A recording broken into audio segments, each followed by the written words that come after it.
comparto acá. Ok, entonces vamos a hablar en esta noche acerca de Elohim. ¿Cómo lo he titulado en esta noche? Esta noche he titulado este mensaje precisamente como el Señor de mi corazón, ¿sí? Y ya les voy a explicar por qué el Señor de mi corazón. Entonces, ¿cuál es la idea?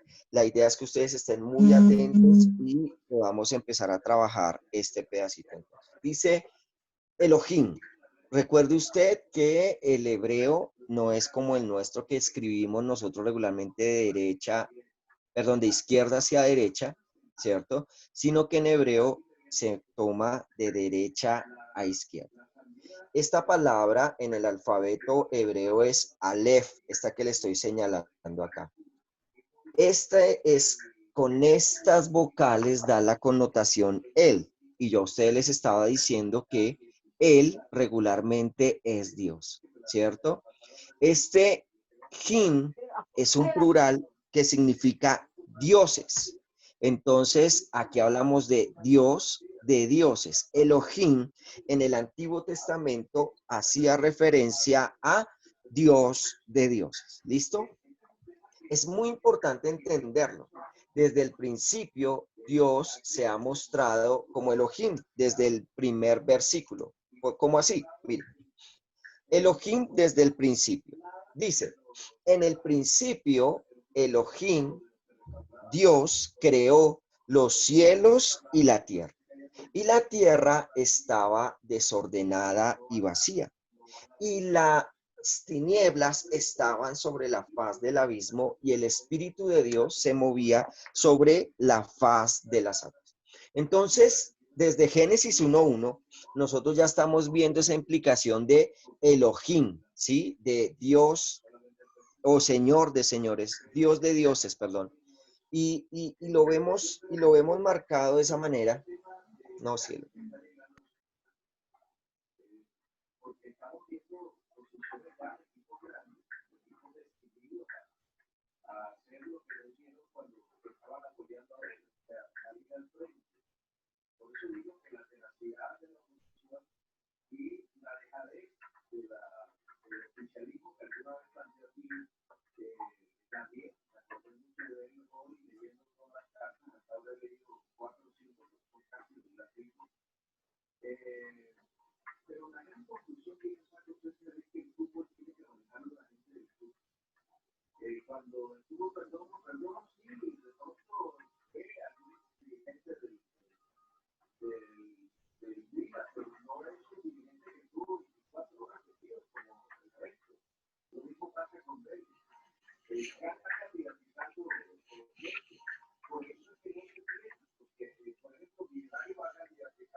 Dios les bendiga. ¿Cómo están? Ya estamos aquí cuadrando en el otro computador porque en el otro estaba fallando la tecnología. Pero ya un momento.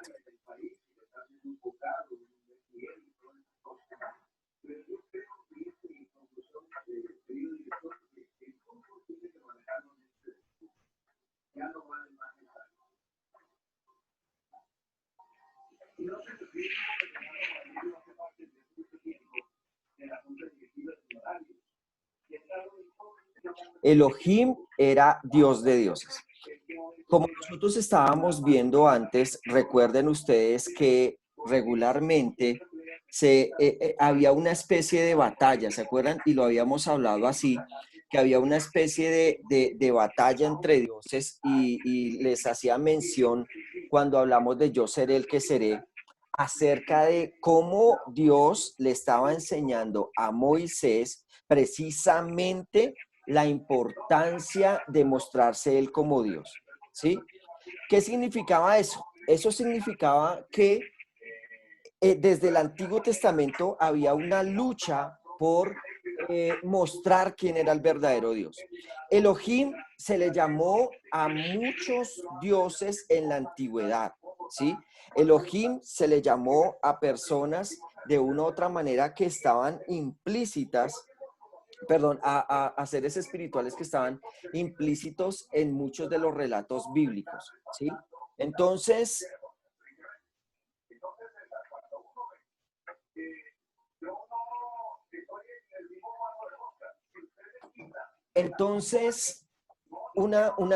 hablábamos también de los dioses cananeos. No sé si usted recuerda que hablábamos que desde la antigüedad parte de lo que Moisés combatió con Dios en las 10 plagas era precisamente muchos de esos dioses cananeos primitivos y después los dioses egipcios. Entonces, desde mucho antes de la antigüedad, una cosa que ustedes y yo debemos entender es que era una especie de guerra de dioses y saber cuál de los dioses era el más importante. Le repito, a muchos dioses se le llamó Elohim, Dios de dioses. Pero como siempre, lo importante de este relato y de este nombre era ver cómo Dios, de una u otra manera, tenía que ver cómo a través de este nuevo nombre tendría que aparecer el famoso Elohim. Entonces, Elohim era muy importante en la antigüedad porque fue uno de los nombres característicos del mismo Señor. ¿Listo? Entonces voy a compartirle la pantalla de nuevo para que ustedes puedan ir al día del que les estoy hablando hoy. Entonces, regálenme un segundo, voy a abrir la pantalla y así podemos seguir con esta partecita. Regálenme un segundo.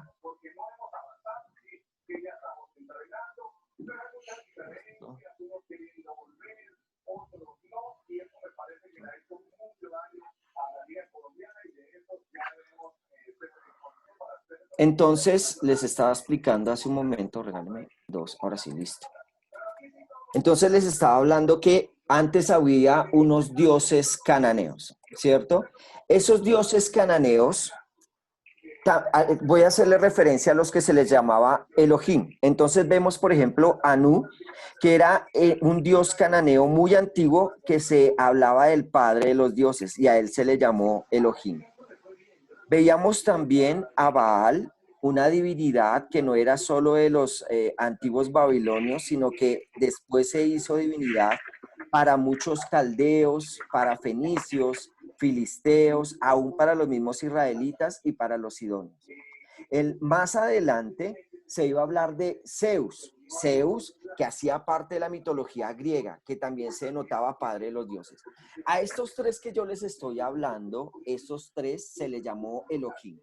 De ahí la importancia de que Dios se diera a conocer como el real Dios, el verdadero Dios de dioses, el verdadero Elohim. ¿Cuál era la intención de Dios entonces? Ojo con lo que usted está viendo en pantalla. Dice, oye Israel, el Señor Yahweh, nuestro Dios, uno es. Versículo 5 de Deuteronomio 6. Y amarás a el Señor tu Dios de todo tu corazón y de toda tu alma y con todas tus fuerzas. Y estas palabras que yo te mando hoy estarán sobre tu corazón. No sé si a usted se le asemeja esto el primer mandamiento que Dios precisamente nos da. Se lo repito. Oye Israel, el Señor nuestro Dios, uno es, ¿cierto? Uno es. ¿Y cuál era la intención de Dios entonces diciendo, es que tú y yo tenemos que entender que el Señor ha querido que nosotros tengamos a Dios siempre como primero en nuestro corazón? De ahí a que yo le haya escrito el Señor de mi corazón, ¿sí? Entonces dice que la intención de Dios es que entendamos que Él es el único Dios, pero también que lo amaremos con todo nuestro corazón, con toda nuestra alma y con todas nuestras fuerzas, y que esa palabra debe quedar escrita sobre nuestro corazón, ¿sí? Después, ustedes van a ver que hay una intención de que el hombre pueda haber graficado a sus dioses. Estos dioses son los dioses incas, a los que los incas muchas veces trataron de llamar Señor de señores o Dios de dioses también. Entonces, desde los cananeos, que son las primeras religiones, hasta los babilonios, hasta las religiones más antiguas, hasta unas más modernas como las griegas, pero aún todavía más modernas como las incas, siempre se intentó representar a cada uno de sus dioses. Entonces le voy a dar, por ejemplo, este dios Inti, para los incas, era el dios sol, fuente de toda riqueza y el dios de los cielos, de las plantas y del universo. Este Viracocha, no Viracachá, pilas porque nosotros tenemos una Viracachita, una Viracachá, no señor, este es Viracocha, ¿cierto? Casi. Este Viracocha era el gran dios creador de todas las cosas, ¿sí? Después encontramos a la Pachamama. La Pachamama era la dios, dime. Y ahí está mi mami, entonces es Viracacha grande. Ah, sí, esa es Viracocha. Entonces, una de las cosas que debemos entender es que la Pachamama, yo no sé si usted ha escuchado esa famosa Pachamama, pero la Pachamama sobre todo se adora en Bolivia, todavía porque ustedes saben que Bolivia tiene gran parte de su territorio indígena aún, en la actualidad, 2020. Y la Pachamama era la famosa Madre Tierra. Yo no sé si usted ha escuchado ese término, es que nuestra Madre Tierra, esa Madre Naturaleza, viene de nuestros indígenas y se adoraba la Pachamama. Pachamama, vuelvo y le repito, era la Madre Tierra. Y esta última, la Mamaquilla, que se parece mucho a nuestra Barranquilla, era la madre luz, la madre luna, perdón, ellos adoraban al sol y a la luna, y de hecho decían que Mamaquila e Inti eran esposos, ¿cierto? Solo que uno gobernaba de día y la mujer de noche. De ahí a que nosotros encontremos textos bíblicos donde se haga referencia que el hombre como varón es el sol y la mujer la luna, ¿sí? Entonces, esos son relatos muy antiguos que vienen desde tiempos atrás y digamos que la más grande de todos los dioses incas, que no la puse ahí, era la Mamacocha. La Mamacocha era la diosa femenina, ¿sí? La que le da equilibrio al mundo. ¿Por qué? Porque siempre se ha relacionado a un dios varón y una diosa representando a las mujeres. Entonces, con esto quiero decirle que desde la antigüedad, las personas siempre han buscado tener una representación gráfica del dios en el que cree. Entonces, la Biblia regularmente llama esto ídolos. Ídolos vamos a verlos en dos maneras o dos representaciones. Una, primero, es una figura o imagen que representa a un ser sobrenatural y al que se adora y rinde culto como si fuera la divinidad misma. Entonces, ¿qué es lo que pasa? Muchas de esas representaciones que nosotros estábamos viendo, ejemplo, como los indígenas o nuestros indios no podían tener el sol cerca, entonces hacían representaciones del sol y lo adoraban. Pero ¿cuál era el problema? Cuando eso se les volvía un ídolo, tenían más presente la figura que al mismo sol. A eso lo que la Biblia llama ídolos. Pero también hay ídolos, según este punto 2, que pueden ser personas o cosas por las que se siente mucho amor o una admiración excesiva, ¿sí? Entonces hay dos tipos de ídolos. Ídolos que son imágenes que representan cosas divinas, pero también ídolo puede ser una persona o una cosa que está en el primer lugar de mi corazón. Entonces no podemos quedarnos solos con ídolos, digamos que representan algo, sino que hay ídolos que pueden representar o pueden ser personas o objetos o cosas por las que siento una admiración, ojo como dice ahí, excesiva. Entonces, retomando los 10 mandamientos que los vimos hace unos días, recuerde lo que hablaba Éxodo 22:6 dice, no soy el Señor tu Dios que te saqué de la tierra de Egipto de casa de servidumbre, no tendrás dioses ajenos delante de mí, no te harás imagen ni ninguna semejanza de lo que está arriba en el cielo, ni abajo en la tierra, ni en las aguas debajo de la tierra.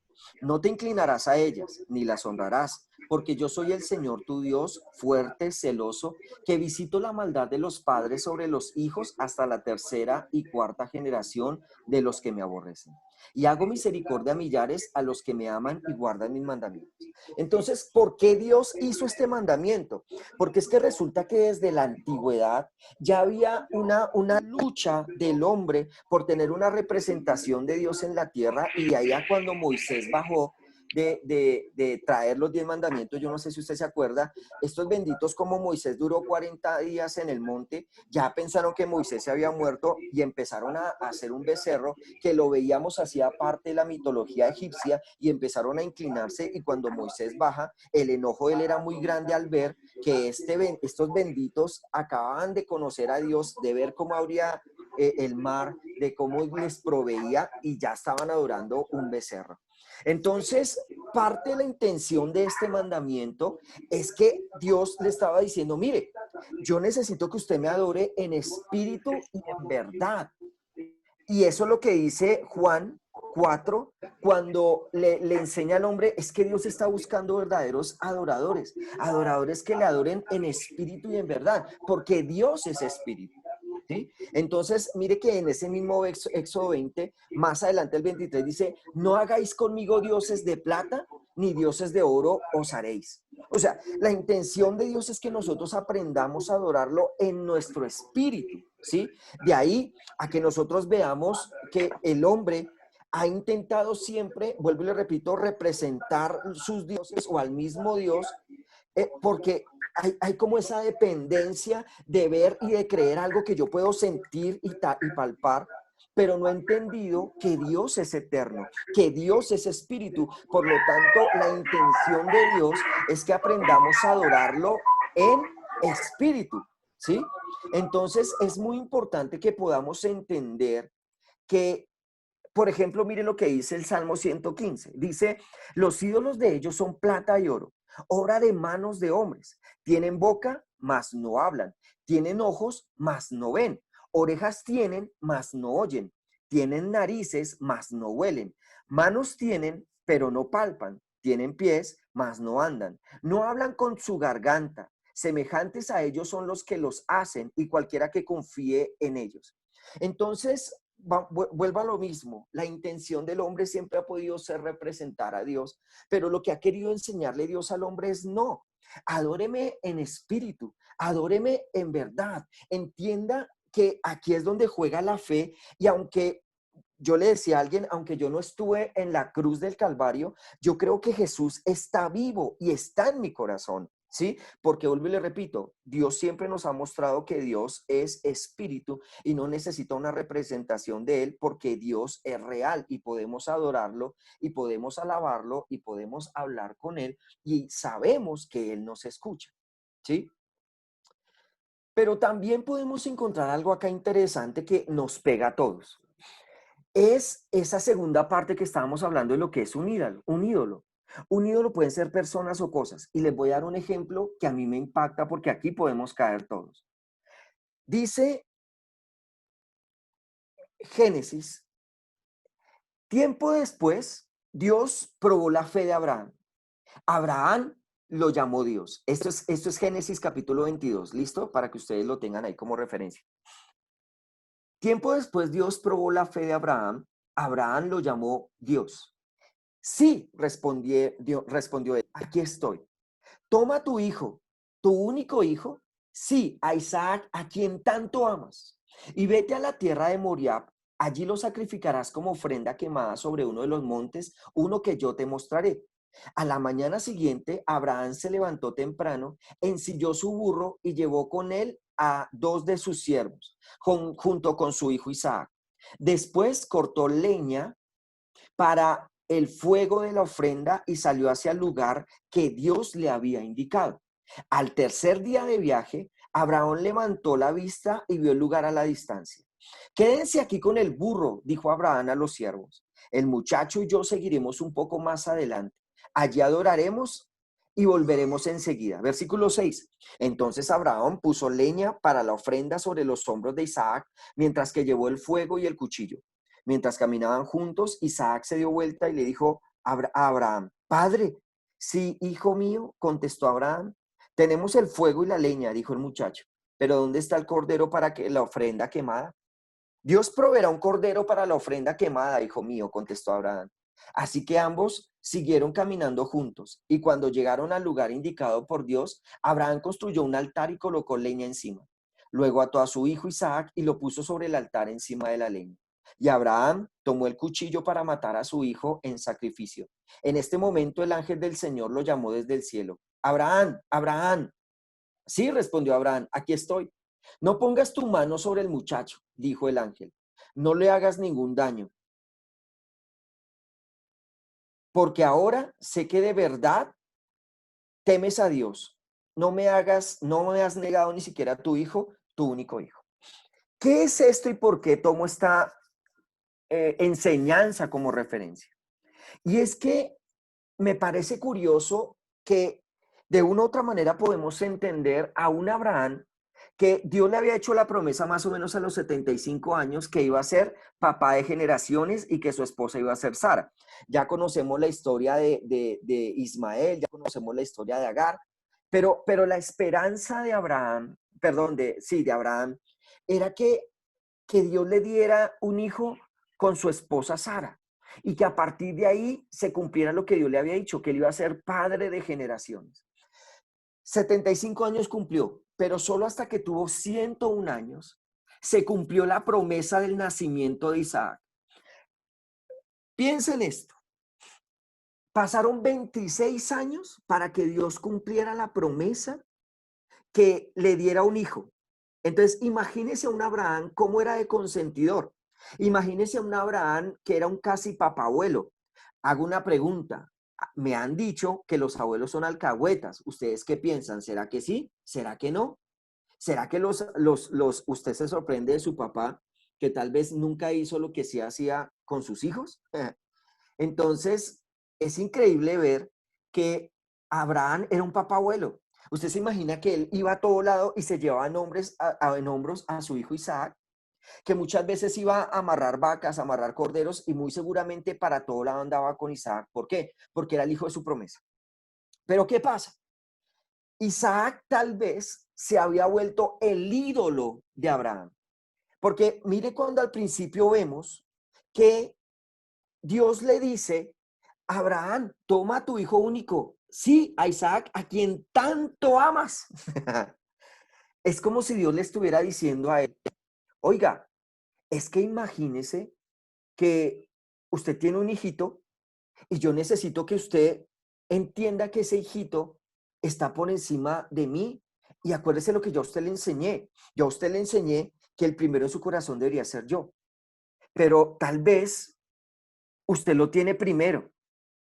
Tal vez Isaac se le había vuelto un ídolo a Abraham. Y entonces llega un momento en que Dios le dice, venga, yo quiero probar quién está en el primer lugar de su corazón. Y es entonces cuando Dios le dice, quiero que me entregues a tu hijo Isaac. Y no es porque Dios sea malo, es porque Dios quiere que el primero que esté en nuestro corazón sea el mismo Dios. Y ahí es cuando Dios muchas veces nos puede decir, ven, yo quiero que tú me entregues algo que tal vez está en el primer lugar y precisamente no soy yo. Entonces yo quiero que usted entienda algo que pasa aquí. Dios puede pedir lo que está en el primer lugar de nuestro corazón. ¿Para qué? Uno, para que Él esté en el primer lugar de nuestra vida. Porque Dios quiere que nosotros lo amemos con todo nuestro corazón, con toda nuestra mente y con todas nuestras fuerzas. ¿Eso qué implica? Pues que Él sea el primero en nuestras vidas y que tumbemos ese ídolo en nuestro corazón. ¿Y Él por qué se muestra como Elohim, el Dios de los dioses? Porque es que Él quiere ser nuestro Dios por encima de los dioses que nosotros podamos tener. Entonces, ¿por qué Él se muestra como Elohim? Porque Él quiere ser el primero en nuestro corazón. ¿Me hago entender? Dos, para probar nuestro amor y fidelidad hacia Él. Mire cómo Dios le dice a Abraham. Dios le dice, ven, entrégame a ese muchacho al que tú tanto amas, al hijo de la promesa que yo te di. ¿Por qué? Porque es que puede que Dios nos haya entregado cosas a nosotros y aún eso que nos entregó es más importante que Él. ¿Sí? Ejemplo, usted se puso en el corazón que usted va a orar todos los días entre las 5 y las 6 de la mañana. Ay, pero es que a las 5 empieza City TV con la transmisión. Bueno, yo no sé, estoy parafraseando. Y ay, venga, es que está más chévere City TV que ponerme a orar. Ay, es que yo ahora estoy tan ocupado y mi trabajo me tiene tan absorbido. Y me da risa que hay muchos que llegan a uno, ay, pastor, ayúdeme a orar por favor, es que necesito trabajo. Y uno ora y Dios es tan lindo y tan precioso que Él es el que da el trabajo. Y después uno le pregunta, hermano, ¿y usted dónde anda? No, es que ahora estoy tan ocupado trabajando que no tengo tiempo para ir al grupo, no tengo tiempo para Dios. ¿Mm? Hay cosas que nosotros cambiamos y la bendición de Dios no puede reemplazar al mismo Dios. Y es lo que uno tiene que entrar a evaluar y preguntarse y decir, venga, ¿será que yo tengo algo que está robando el primer lugar de Dios en mi corazón? La tercera cosa que yo me encontré con este pasaje de Abraham es que dice, puede pedirnos algo para darnos algo mejor. Hay cosas que Dios nos pide, pero tal vez nos pide que la entreguemos para darnos algo mucho mejor, ¿sí? Es como cuando usted llega a su casa, ¿cierto? Como papá, y le dice a su hijito, eh, venga, eh, yo quiero que usted me entregue esa bicicleta vieja. Y el niño de pronto dice, no, pero ¿cómo se le ocurre, papá, si esa es mi primer bicicleta?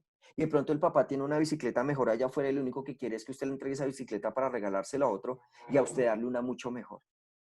Y eso es tal vez lo que entendía Abraham y por eso es llamado el padre de la fe, porque él entendía de una otra manera que Dios podía darle cosas aún mayores y mejores. De hecho, Hebreo nos dice que la esperanza de Abraham era que Dios levantara a Isaac de las cenizas, lo volviera a hacer como cuando hizo a Adán, al primer hombre, ¿sí? Pero también el versículo 4 me pareció interesante, perdón, el punto 4 me parece interesante cuando ustedes pueden ver ahí, dice, puede quitarnos algo para devolvernoslo mucho mejor. Las cosas que Dios muchas veces nos pide, después nos las puede volver mucho mejor. Alguna vez le hablaba a un joven y le decía, ven, esa relación que tú tienes con esa muchacha no se ve bien, no se ve bien. Y el muchacho me decía, no, pero es que yo la amo y no sé qué, y la. Y yo le decía, listo, quien toma una decisión finalmente eres tú. Pero mira que muchas cosas apuntan a que no. ¿Por qué? Porque se supone que cuando uno tiene una relación, crece con ella y se ve mucho mejor. Pero cuando uno se ve peleando, obsesivo, cada vez con más problemas, es porque hay una dificultad ahí. Cuando nos dimos cuenta, pasó el tiempo, este muchacho y esta muchacha después se detestaron porque no recibieron consejo.